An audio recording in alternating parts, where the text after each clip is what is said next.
কৃষক কৃষি তার উন্নয়ন সব নিয়ে আমাদের এই আয়োজন। বাংলার কৃষি, বাংলার কৃষি, বাংলার কৃষি। ফলবে ফসল, ভরবে গোলা, আরো বেশি বেশি। বাংলার কৃষি, বাংলার কৃষি, বাংলার কৃষি, বাংলার কৃষি, বাংলার কৃষি। কৃষি তথ্য, প্রযুক্তি, পরামর্শ এবং ফসলের করণীয় সম্পর্কে জানাতেই আমাদের এই বাংলার কৃষি। প্রিয় কৃষক ভাইয়েরা, বাংলাদেশ টেলিভিশনের নিয়মিত কৃষি বিষয়ক অনুষ্ঠান বাংলার কৃষি দেখার জন্য আমি আব্দুল শহীদ মিঠু আপনাদের আমন্ত্রণ এবং শুভেচ্ছা জানাচ্ছি। আমাদের আজকের বিষয় নিয়ন্ত্রিত পরিবেশে কোকোপিটের মাধ্যমে উন্নত মানের বিভিন্ন সবজির চারা উৎপাদন। সবজি এবং বেশ কিছু ফসল চাষে চারা উৎপাদন একটি গুরুত্বপূর্ণ অধ্যায়। কোনো কোনো ফসল চাষের ক্ষেত্রে সরাসরি বীজ বপন করা গেলেও বেশিরভাগ সবজি চাষ করতে বীজতলায় চারা উৎপাদন করে সে চারা খেতে লাগাতে হয়। বীজতলায় চারা উৎপাদনের সময় প্রাকৃতিক নানা কারণে চারা নষ্ট হওয়ার সম্ভাবনা থাকে। সেক্ষেত্রে পলি নেট হাউজে চারা উৎপাদন একটি উপযুক্ত প্রযুক্তি। চারা উৎপাদন করে যে সব সবজি উৎপাদন করা হয় তার মধ্যে বেগুন, ফুলকপি, বাঁধাকপি, ওলকপি, ব্রকোলি, টমেটো, মরিচ, ক্যাপসিকাম, লাউ, মিষ্টি কুমড়া, চিচিঙ্গা, ঝিঙ্গা, শসা ও করলা উল্লেখযোগ্য। তাছাড়াও ফল ও ফুলের চারা উৎপাদন করে লাগাতে হয়। এসব ধরনের চারাই পলি হাউজের নিয়ন্ত্রিত পরিবেশে লাভজনকভাবে উৎপাদন করা সম্ভব। পলি হাউজে চারা উৎপাদন করে সবজি ও ফুল ফল চাষ করা সুবিধাজনক। নিয়ন্ত্রিত পরিবেশে চারা উৎপাদন করা যায় বিধায় চারার কোনো ক্ষতি হয় না, রোগবালাই কম হয় এবং আগাম চাষ করা সম্ভব হয়। এতে বপনের চেয়ে আগাম ফলন পাওয়া যায়। এখন সারা বছরই নানান সবজির চাষ হচ্ছে। নিয়ন্ত্রিত পরিবেশে সারা বছর নিরাপদে চারা উৎপাদন করে সবজি চাষ করা যেতে পারে। এভাবে উৎপাদিত চারার মান ভালো বিধায় চাহিদা বেশি এবং বেশি দামে বিক্রি করা যায়। সেজন্য অনেকেই এভাবে চারা উৎপাদন করছেন। পলি হাউজে সবজি ফসলের ভালো মানের চারা উৎপাদন করে তা বিক্রি করার মাধ্যমে লাভবান হওয়াও সম্ভব। নীলফামারী জেলাধীন ডিমলা উপজেলার ডিমলা ইউনিয়নের কুটিপাড়া গ্রামের কৃষি উদ্যোক্তা মোহাম্মদ সোহেল রানা 2023 সালে 13 লক্ষ টাকা ব্যয় করে মাটিবিহীন মাধ্যমে বিভিন্ন ধরনের ফসলের চারা উৎপাদন শুরু করেন। আমাদের দেশের কৃষি কিন্তু খোরপোশের কৃষি থেকে এখন বাণিজ্যিক কৃষিতে রূপ নিচ্ছে এবং বাণিজ্যিক কৃষি করতে হলে উন্নত মানের চারার প্রয়োজন হয়ে পড়েছে। আমরা দেখতে পাচ্ছি যে এখানে একটি নিয়ন্ত্রিত পরিবেশে পলিশেডের মাধ্যমে চারা উৎপাদন করা হচ্ছে এবং এই চারাগুলো খুবই উন্নত মানের। এই গ্রাম অঞ্চলে প্রত্যন্ত এলাকায় যিনি এই চারা উৎপাদন করছে তার সাথে কথা বলছি। আসসালামু আলাইকুম ভাই, কেমন আছেন আপনি? আলহামদুলিল্লাহ আমি ভালো আছি। আচ্ছা, এই যে একদম প্রত্যন্ত এলাকায় আপনি এই যে নিয়ন্ত্রিত পরিবেশে উন্নত মানের চারা উৎপাদন করছেন, এটা নিশ্চয়ই মানে হুট করে আসেনি আপনার মাথায়। এটা কিভাবে আসলো, এটার একটা গল্প আছে, তাই না? জি, জি, জি। সেই গল্পটা আমরা একটু শুনতে চাই। এখানে আমি ছোটবেলা থেকে দেখছি কৃষির সাথে আমরা আমাদের বাবা বা আমাদের যারা আগে চাষাবাদ করতো, মানে কৃষির সাথে তারা আধুনিক পদ্ধতিতে চাষাবাদ না করে তারা প্রাচীন পদ্ধতিতে চাষাবাদ করতো। কিন্তু আমি পড়াশোনা শেষ করে চাকরির পিছনে না যেয়ে আমি দেখলাম যে আমাদের কৃষক কৃষির যে মূল যে সমস্যাটি, সেটি আমাদের কৃষক প্রান্তে যেটি সমস্যা হচ্ছে সেটি হচ্ছে বীজ এবং চারা। এই বীজ এবং চারাতে বিভিন্নভাবে তারা পিছিয়ে থাকতেছে। ঠিক সেই মুহূর্তে আমি নিজস্বভাবে একটা উদ্যোগ নিলাম এবং তাদের সাথে পরামর্শ করে আমি নিজস্বভাবে একটা উদ্যোগ নিলাম যে আসলে আমি এখানে আধুনিক পদ্ধতিতে কিভাবে চাষাবাদ করা যায় কৃষকদের, এবং এর পিছনে যে প্রধান যে জিনিসটি সেটি হচ্ছে যে একটি চারা। এই চারাটা আসলে আধুনিক পদ্ধতি কিভাবে উৎপাদন করা যায় এই পরিকল্পনা আমার মাথায় আসলো। ঠিক সেই মুহূর্তে আমি বাংলাদেশের বিভিন্ন বিভিন্ন জেলায় যে দেখলাম যে বাংলাদেশের সর্বোচ্চ ভালো মানের যারা নার্সারি, যারা মাটিবিহীন কোকোপিটের মাধ্যমে চারা উৎপাদন করে, তাদের পলি হাউসে বিভিন্ন ধরনের বাংলাদেশের বিভিন্ন প্রান্তে আমি ছুটে গেলাম।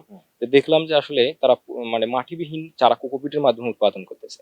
তখন আমার মাথায় আসলো যে আসলে কিভাবে আধুনিক পদ্ধতিতে চারা উৎপাদন করে আমি আমাদের যে অঞ্চলের যে কৃষি, আমাদের যে প্রত্যন্ত একটি অঞ্চল, এই অঞ্চলের আসলে কৃষকদেরকে কিভাবে একটু ভালো উন্নত মানের চারা দিতে পারি, এটি আমার মাথায় আসলো। ঠিক সেই মুহূর্তে আমি আমার নিজস্বভাবে ব্যয়বহুল করে আমি এখানে প্রায় 13 লক্ষ টাকা খরচ করে একটি পলিহাউসের মাধ্যমে, কোকোপিটের মাধ্যমে উৎপাদিত পলিহাউস একটি এখানে করলাম। করার পর মাটিবিহীন ট্রের মাধ্যমে চারা উৎপাদন করে আমি আমার যে এই প্রত্যন্ত অঞ্চলের যারা কৃষক, সীমিত লাভে সীমিত লাভে আমি যতটুকু সীমিত করা যায়, এই সীমিত লাভে আমি এখানে চারা উৎপাদন করে আমার এলাকায় আমি সংগ্রহ করতেছি। এবং এছাড়া আমার এলাকায় চাহিদা পূরণ করে আমি আমার যে সাইটের যে বিভিন্ন জেলা আছে, লালমনিরহাট, পাটগ্রাম, বুড়িমারি, ঠাকুরগাঁ, দিনাজপুর এবং ঢাকা সহ বিভিন্ন জায়গায় আমি এখান থেকে চারা সংগ্রহ বিভিন্ন জায়গায় বিক্রি করতেছি। তিনি কোকোপিটে চারা উৎপাদন করতেন।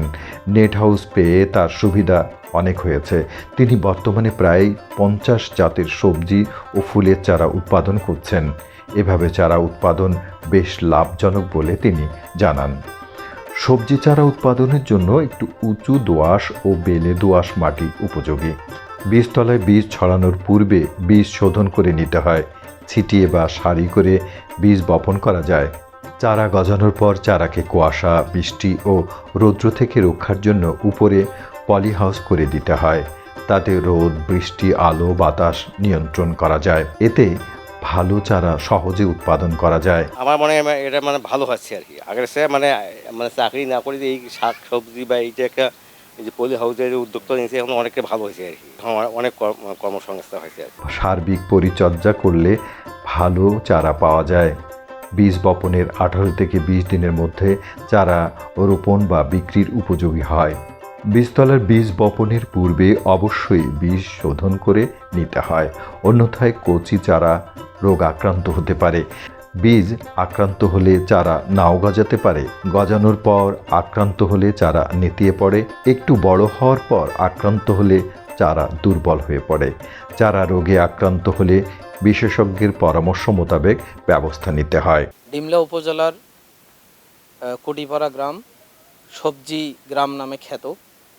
এই গ্রামের যে সাধারণ কৃষক, এই কৃষকরা যখন আগাম সবজি উৎপাদনে যখন তাদের চারার যে সংকট ছিল, তারা যখন এই আগাম সবজি উৎপাদন করবে, সেই ক্ষেত্রে যখন তারা চারা পেত না, তাদের কাঙ্ক্ষিত চারাগুলো, ঠিক সেই সময়ে আমাদের কুটিপাড়া গ্রামেরই তরুণ উদ্যোক্তা সোহেল আপডেট স্মার্ট অ্যাগ্রো নামে এই পলিনেট হাউস শুরু করে।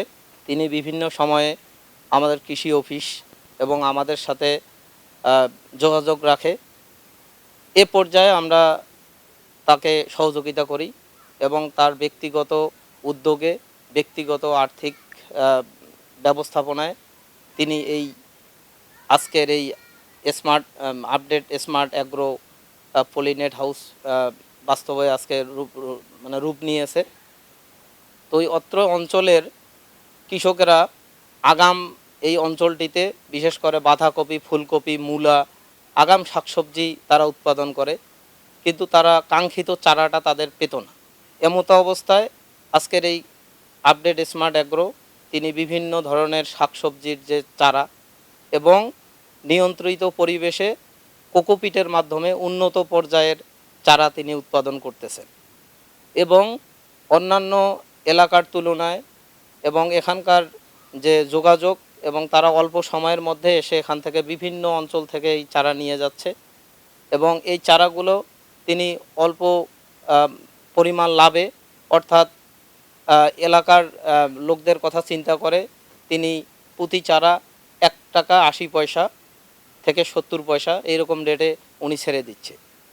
এবং এটার পাশাপাশি তিনি যে কোকোপিট, এই কোকোপিট এখান থেকে সে নিজেই তৈরি করতেছে এবং সেই কোকোপিটের মাধ্যমে এই ট্রেতে করে নিয়ন্ত্রিত পরিবেশে এই চারা উৎপাদন করতেছে। চারা মাঠে রোপণের পর কষ্ট সহ্য করার উপযোগী করে গড়ে তোলার জন্য কখনো কখনো চারা উঠিয়ে দ্বিতীয় বেডে লাগানো হয়। এতে চারার গোড়ায় অনেক শিকড় গজায় এবং লাগানোর পর সহজে খাপ খাওয়াতে পারে। আবার চারার বৃদ্ধি কমিয়ে রেখেও, যেমন সেচ কম দিয়ে বা বেশি ঠান্ডায় উন্মুক্ত রেখে চারাকে কষ্ট সহিষ্ণু করে গড়ে তোলা হয়। যে আমাদের দেশে সারা বছরব্যাপী সবজি পাওয়া যায় না, পাওয়া গেলেও সেটি আমাদের ভোক্তা পর্যায়ে খুবই অতিরিক্ত মূল্যে কিনতে হয়। এবং যেহেতু আমাদের এই অঞ্চলগুলো ফ্লাড থেকে শুরু করে অতিবৃষ্টি, খরা এসব বিভিন্ন সমস্যায় জর্জরিত, এই কারণেই কিন্তু এখানে আমরা পলিনেটেড হাউসের মাধ্যমে যে চারাটি তৈরি হচ্ছে, এই চারাটি দিয়ে সারা বছর অত্র এলাকাসহ গোটা বাংলাদেশেই কিন্তু চারা দিয়ে সবজি উৎপাদন করা সম্ভব। আমাদের যে তরুণ কৃষি উদ্যোক্তা, তিনি আমাদের পরামর্শে এই পলিনেট হাউসের মধ্যে ট্রেতে করে কোকোপিটের মাটি ছাড়া কোকোপিটের মাধ্যমে এই চারাটি তৈরি করতেছে। আপনারা জানেন যে কোকোপিট আমরা সাধারণত নারিকেলের ছোবড়া থেকে তৈরি হয়। এই কোকোপিট এখানে সাথে আমরা আবার জৈব সার ভার্মি কম্পোস্ট সাথে বায়োডার্মা মিক্সড করে এই মিডিয়াটি তৈরি হয় এবং এই মিডিয়ার উপরই সম্পূর্ণ মাটিবিহীন একটি চারা তৈরি হয়। এবং এই চারার প্রধান যে বৈশিষ্ট্য সেটি হচ্ছে এর শিকড় থেকে শুরু করে এর প্রত্যেকটি পর্যায় একদম নিবিড় পরিচর্যার মাধ্যমে এটি আমাদের ফিল্ডে যাচ্ছে, যার কারণেই অন্য চারার ক্ষেত্রে আমাদের চারা নষ্ট হওয়া বা ওই চারা থেকে কাঙ্ক্ষিত ফলন না আসা, আমাদের বা রোগ বা পোকার আক্রমণ এ ধরনের থাকলেও আমাদের এই কোকোপিটের মাধ্যমে যে চারাটি, এটি দিয়ে কিন্তু কৃষকরা এটি পাচ্ছে না। আপনারা দেখেছেন যে এই এলাকাটার নাম আমরা দিয়েছি কুটিপাড়া থেকে সবজি গ্রাম। আমাদের এই সবজি গ্রামে এখান থেকে উৎপাদিত পণ্য, বিশেষ করে ফুলকপি, বাঁধাকপি, টমেটো, লাউ, শসা, এগুলো কিন্তু ট্রাকে হচ্ছে ঢাকায় চলে যাচ্ছে। আমি আশা করি আমাদের এই তরুণ কৃষি উদ্যোক্তা সোহেলের মাধ্যমে বাংলাদেশের আরও এটি ডিমলা তথা গোটা রংপুর অঞ্চলে সম্প্রসারিত হবে এবং আমাদের যে সবজির বাজার মাঝে মাঝে চড়া হয়ে যায়, সেটি আমরা কাটিয়ে উঠতে সক্ষম হব। পলি হাউসে উৎপাদিত সবজির চারা সাধারণত বীজতলা থেকে বিক্রি হয়ে যায়। কৃষক ভাইরা এসে চারা কিনে নিয়ে যান, চারা বাজারে নিয়েও বিক্রি করা যায়। সুস্থ সবল চারা উৎপাদন করলে ফসলের ভালো ফলন পাওয়া যায়। চারা বিক্রি করেও অর্থ উপার্জন করা যায়। পলি হাউসে ভালো চারা উৎপাদন করা যায়। রাজশাহীতে সেইভাবেই বিভিন্ন সবজি ও অন্য ফসলের চারা উৎপাদন হচ্ছে। এ ব্যাপারে সবাই আগ্রহী হবেন, সেটাই আমাদের সকলের প্রত্যাশা। চারা উৎপাদনের জন্য পলিনেট শেড হাউস একটি আধুনিক প্রযুক্তি এবং এই প্রযুক্তির মাধ্যমে আপনারা বিভিন্নভাবে চারা উৎপাদন করে লাভবান হতে পারেন এবং আমাদের কৃষিক্ষেত্রে যে চারা উৎপাদনের যে ভূমিকা, সেক্ষেত্রে অবদান রাখতে পারেন। এবং এই বিষয়ে আধুনিক প্রযুক্তির পলিনেট শেড হাউসের মাধ্যমে আরও কীভাবে আপনারা বিস্তারিতভাবে চারা উৎপাদন করতে পারেন, সেই বিষয়ে আপনার নিকটস্থ উপজেলা কৃষি অফিস অথবা আমাদের কৃষি কল সেন্টার 16123 এই নাম্বারে ফোন করে শুক্র এবং শনিবার ব্যতীত আর সকাল 8টা থেকে রাত 8টা পর্যন্ত আপনারা পরামর্শ নিতে পারেন। বাংলার কৃষি, বাংলার কৃষি, বাংলার কৃষি। অনুষ্ঠান সম্পর্কে আপনাদের যে কোনো মতামত আমাদেরকে লিখতে পারেন। লিখবার ঠিকানা প্রযোজক বাংলার কৃষি, কক্ষ নম্বর 223, বাংলাদেশ টেলিভিশন ভবন, রামপুরা, ঢাকা 1219। ইমেল বাংলার কৃষি 1314@gmail.com। Facebook Bangladesh television. ইচ্ছে করলে অনুষ্ঠানটি ইউটিউবে দেখতে পারেন। প্রিয় কৃষক ভাইরা, উন্নত মানের চারাই কিন্তু ফসলের মূল ভিত্তি। আপনারা যারা কোকোপিটের মাধ্যমে এ ধরনের চারা দিয়ে চাষাবাদ করবেন, তাদের ফসল অবশ্যই ভালো হবে। কৃষক ভাইরা, আজ এ পর্যন্তই। আপনারা সবাই ভালো থাকুন, সুস্থ থাকুন, এই কামনায় শেষ করছি আজকের বাংলা কৃষি। আল্লাহ হাফেজ। বাংলার কৃষি।